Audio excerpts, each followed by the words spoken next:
Hey guys, welcome to my channel. Today என்ன content? So இதுதான் என்னோட கிச்சன் வியூ. நான் வந்து பாத்திரம்லாம் வாஷ் பண்ணிவிட்டு இங்கேருந்து வியூ பார்த்தேன்னா சூப்பராக இருக்கும்.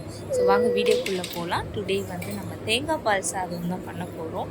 ஸோ அதுக்கு நம்ம குக்கரை வச்சு கொஞ்சமாக கீ ஆட் பண்ணிக்கலாம். ஸோ கீ நல்லா சூடு ஆனதும் கொஞ்சமாக சீரகம் ஆட் பண்ணிக்கோங்க. அதுக்கப்புறம் சின்ன வெங்காயம் ஒரு 4, ஒரு பல்லு பூண்டு எல்லாம் போட்டு நல்லா மிக்ஸ் பண்ணிக்கலாம். அதுக்கப்புறம் கேரட் வந்து நல்லா கிரேட் பண்ணி ஆட் பண்ணிக்கோங்க. ஒரு கேரட் ஆட் பண்ணியிருக்கேன் நான்.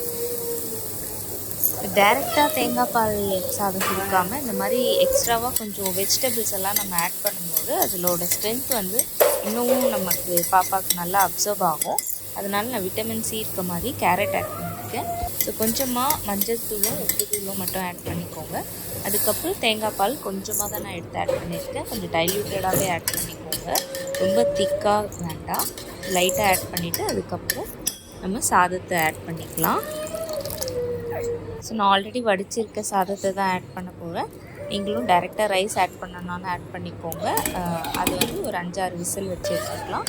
இது நான் வந்து ஒரு 2 விசில் மட்டும் வச்சு எடுத்துக்க போகிறேன்.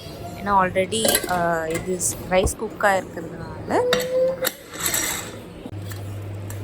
ஸோ அவ்வளோதான், ரைஸ் நல்லா குக் ஆகிருச்சு. நீங்கள் இந்த டைமில் ஒரு மிக்ஸ் பண்ணிவிட்டு சூடாக இருக்கும்போதே நல்லா நம்ம மசிச்சு எடுத்துக்கலாம்.